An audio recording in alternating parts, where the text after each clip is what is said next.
Untuk mengetahui dia diisbat cucu Nabi atau tidak, itu menggunakan metodologi nasab, ilmu nasab dan kitab nasab. Secara kitab nasab mereka sudah hakul yakin kata orang Mairama bahwa mereka bukan cucu Nabi. Lalu ketika saya pernah mengungkapkan kata-kata yang nggak baik kepada Imam Al-Faqihil Muqaddam, itu baru tergoncang saya punya jiwa. Padahal kalau kita tahu Syekh Muhammad itu bukan Balawi. Terus ada murid-muridnya yang pertama itu narasi kepada saya itu dikira Syekh Alwi, Syekh Muhammad itu Syekh Abbas itu sebagai Balawi awalnya, padahal Syekh Alwi, Syekh Muhammad, Syekh Abbas itu bukan Balawi, dia Al-Hasani, Al-Fikrisi. Kalau beliau kan asli Maroko, kita ke Saudi. Nasabnya itu masyhur, nasabnya itu masyhur. Beda dengan Balawi, yang nasabnya itu nasab yang masyhur di ahilatihim faqat, hanya di keluarga mereka saja. Mereka merasa bahwa agama nasab mereka nasab yang masyhur, nasab yang paling sahih dalam kitab-kitabnya saja. Kitab-kitab yang menerangkan tentang cucu Nabi itu tidak ada disebutkan sama sekali. Dari mulai abad ke-4 sampai ke-9 itu kitab nasab banyak dikarang, tidak ada satupun yang menyebut Faqih Muqaddam misalnya itu cucu Nabi. Katanya dia wafat 653. Kitab yang ada di abad ke-7 itu 653 banyak sekali. Kitab nasab, kitab sejarah, kitab nasab, kitab ruwat, kitab al-jarh wa ta'dil. Kalau dia misalnya dikatakan muhaddis, harusnya dia dicatat dalam kitab-kitab ruwat itu ya. Dalam mizannya kita, dalam kitab Al-Zahabi kan. Ternyata kan tidak ada. Berarti mengatakan bahwa Faqih Muqaddam sebagai muhaddis yang dia belajar hadis kepada para muhaddis itu tidak benar. Kemudian dikatakan dia sebagai cucu Nabi pada abad ke-600 tahun 653 itu sudah banyak kitab-kitab nasab yang dikarang pada saat itu. Yang terakhir aja Ibnu Inaba yang sudah 813 tidak mencatat nama keluarga mereka satu. Katanya ulama besar semua. Kalau ulama besar ya masyhurun fil ilmi wa masyhurun fil nasab. Harusnya dicatat tuh. Sama sekali tidak ada. Yang Imam Ahmad punya anak namanya Ubaid, katanya ini mujtahidun mutlak. Mujtahid mutlak dari mana? Kalau mujtahid mutlak dalam sebuah mazhab, maka namanya itu akan diambil sebagai referensi minimal dari ulama-ulama besar. Sohib Mirbat, dia tinggal di Mirbat, katanya. Bohong, ini orang nggak ada ini di Mirbat. Ada orang namanya Muhammad bin Ali Sohib Mirbat, katanya guru dari orang ulama-ulama yang ada di Mirbat. Ulama yang ada di Mirbat itu namanya Muhammad bin Ali Al-Qal'i.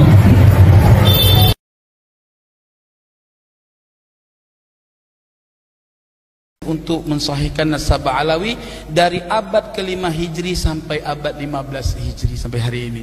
Maka saya katakan, para habaib ya, kami yang akan terdepan, antum duduk manis aja.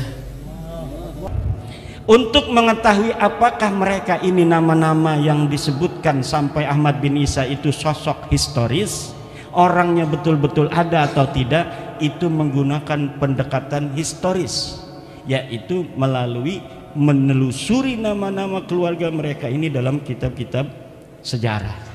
Dan dalam penelitian penelusuran saya mengenai nama-nama keluarga mereka, dari mulai Abdurrahman Segaf, kakeknya Ali Abu Bakar As-Sakran, Abdurrahman As-Segaf punya ayah katanya namanya Muhammad Maula Dawilah. Ini adalah sosok yang fiktif, dari mulai Muhammad Maula Dawilah, punya ayah Ali Sahibud Darak, Ali Al-Ghayyur, Faqih Muqaddam, Ali bin Sahib Mirbat bin Ali Qoli Qasam, Ali Qoli Qasam bin Alwi, sampai Ubaid, itu semuanya sosok ahistoris, orang fiktif yang namanya diurut begitu saja demi untuk mencapai ketersambungan sampai Ahmad bin Isa yang sudah sahih sebagai keturunan Nabi. Jadi jangankan bisa diisbat secara ilmu nasab, uang sosoknya aja nggak ada. Bagaimana sih Kiai Ahmad bisa menemukannya? Begini Pak, di Tarim itu banyak orang dulu. Faqih Muqaddam itu 653 Hijriah. 653 Hijriah di Tarim itu banyak ahli-ahli agama, ulama-ulama besar. Ada kitab-kitab nasab sejarah yang ditulis. Kejadian apa saja yang terjadi di Tarim itu ada dalam kitab Al-Yafi'i, dalam kitab Tabaqat Fuqaha'il Yaman, dalam kitab As-Suluk, semuanya diterangkan. Ada kejadian pembunuhan para fuqaha 560 Hijriah itu, ada penyerbuan dari kerajaan membunuh para kiai-kiai karena perbedaan dalam cara pandang keagamaan. Tapi tidak ada satupun nama-nama yang disebutkan ulama baik yang dibunuh maupun tidak dibunuh dari keluarga Ba'alwi. Kenapa? Karena memang waktu itu mereka tidak ada di Tarim. Coba logis apa tidak? Orang yang mengaku cucu Nabi ini secara data di abad ke-9 Hijriah, 895 Hijriah, mengaku keturunan Nabi, kemudian mengurut nama-nama. Ali bin Abu Bakar, namanya As-Sakran nih, 895 Hijriah.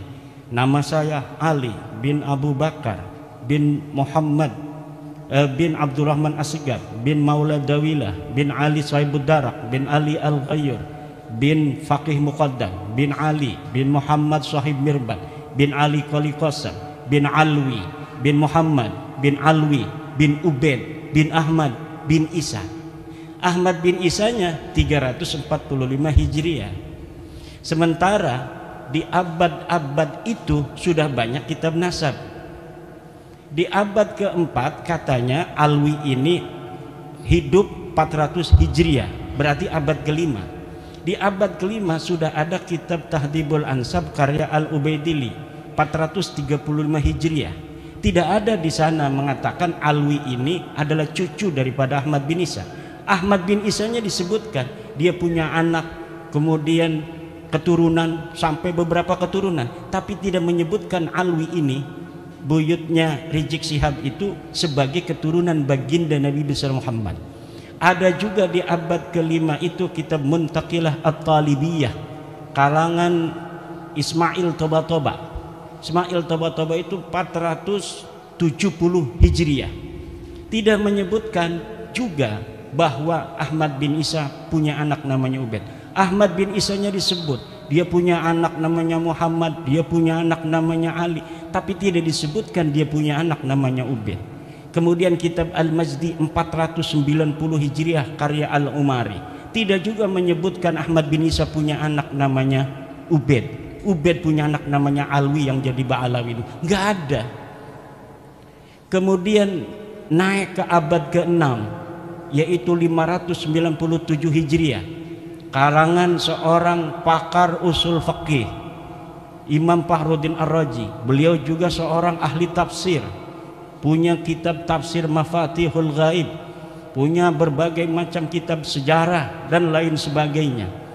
Idza utliqal imamu fi usulil fiqhi fal muradu bihi Imam Al-Ar-Razi.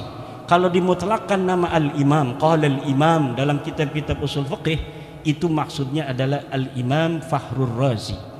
Beliau mengarang, menulis sebuah kitab berjudul Asy-Syajarah Al-Mubarakah, wa hasala fihi anna aulada Ahmad bin Isa al-Muqibin munhasirun fi salasati bani.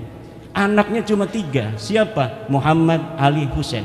itu 597 Hijriah beliau menulis kitab itu, wafat 604 Hijriah. Beliau punya anak murid namanya Al-Fakhri juga, ngarang kitab namanya Al-Fakhri. Al-Marwazi nama murid beliau, itu 614 Hijriah. Di situ juga disebutkan nama Ahmad bin Isa, dan tidak disebutkan Ahmad bin Isa ini punya anak namanya Ubaid, punya cucu namanya Alwi. Tidak ada, mereka tidak disebut keturunan Nabi pada 614 Hijriah. Kemudian ada kitab Al-Asili 700 Hijriah.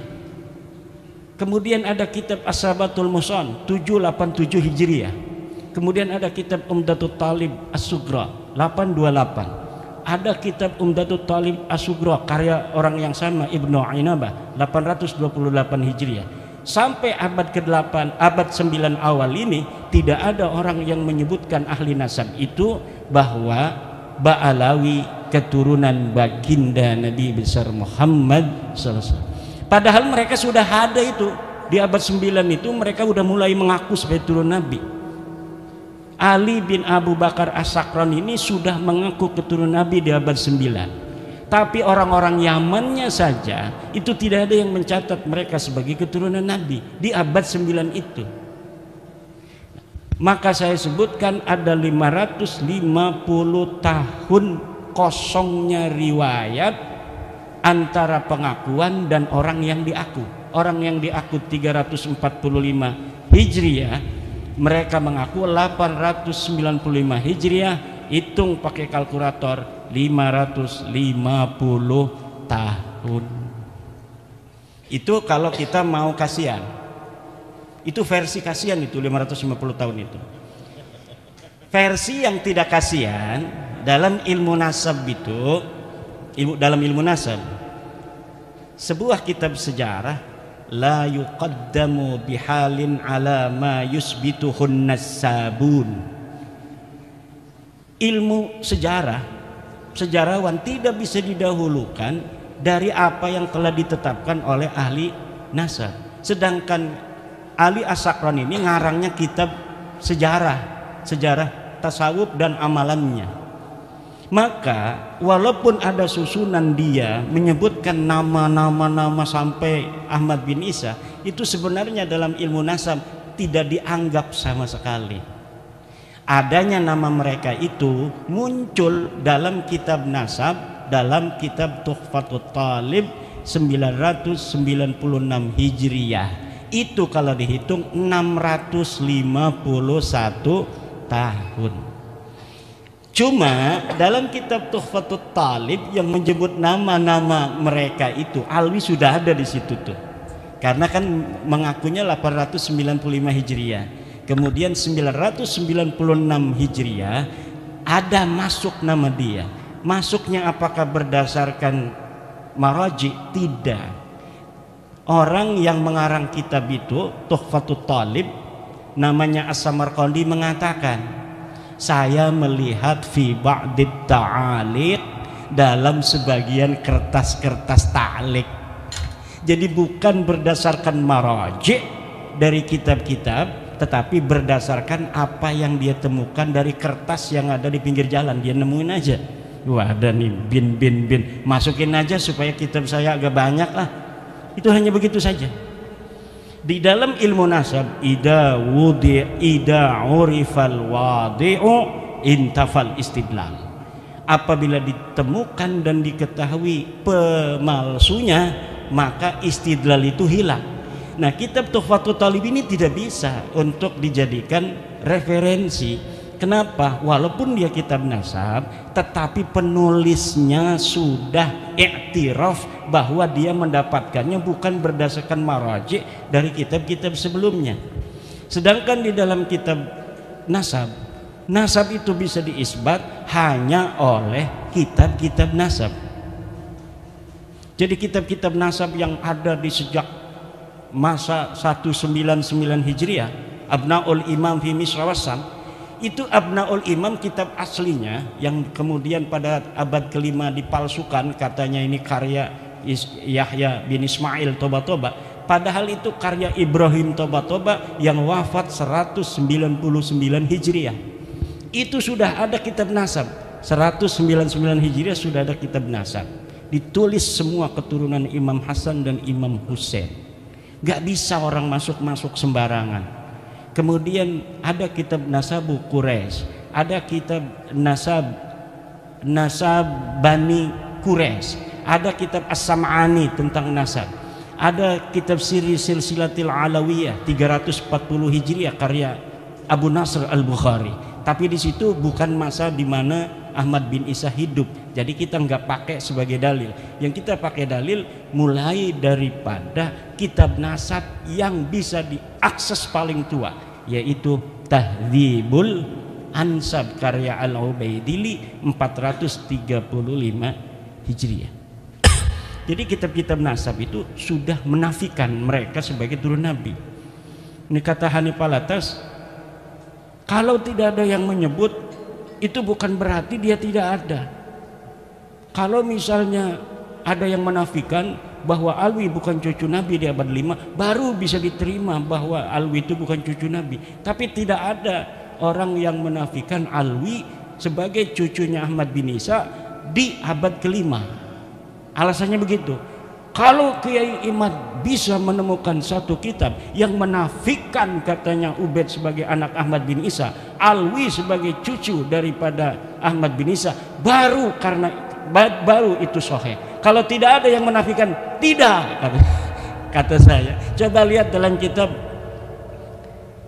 tauhid yang kecil aja, kitab Syarah Aqidatul Awam. Kitab apa itu? Karya Ibrahim Al-Laqani, Tuhfatul Murid ya. Tuhfatul Murid itu bagaimana? Sesuatu yang sah untuk dinafikan adalah sesuatu yang subut. Sesuatu yang bisa ditiadakan adalah sesuatu yang ada. Kalau sesuatu yang tidak ada itu tidak bisa ditiadakan karena dia sudah tidak ada secara ontologis. Sekarang ada yang tidak hadir, misalnya istri keduanya Kiai Suparman.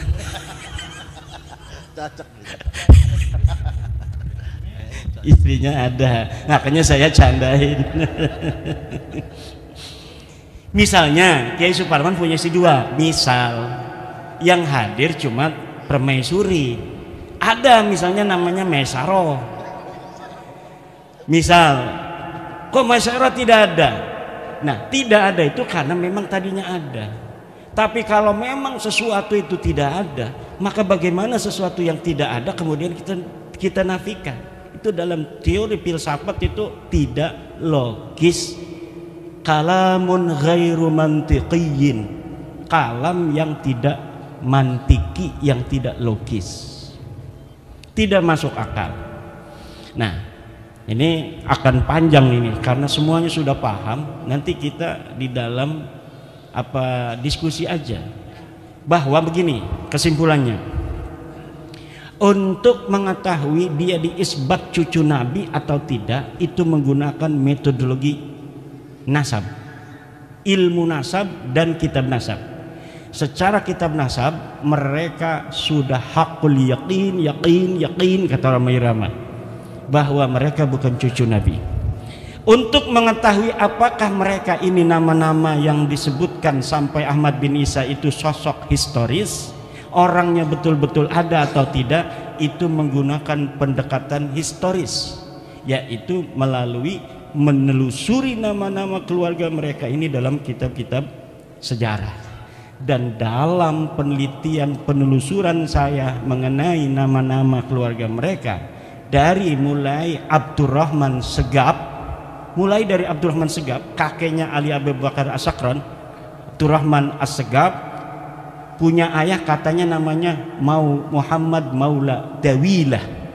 Ini adalah sosok yang fiktif. Dari mulai Muhammad Maula Dawilah punya ayah Ali Sahibud Darak, Ali Al-Ghayyur, Faqih Muqaddam, Ali bin Sohib Mirbat bin Ali Qoli Qasam bin Alwi, sampai Ubaid, itu semuanya sosok ahistoris, orang fiktif yang namanya diurut begitu saja demi untuk mencapai ketersambungan sampai Ahmad bin Isa yang sudah sahih sebagai keturunan Nabi.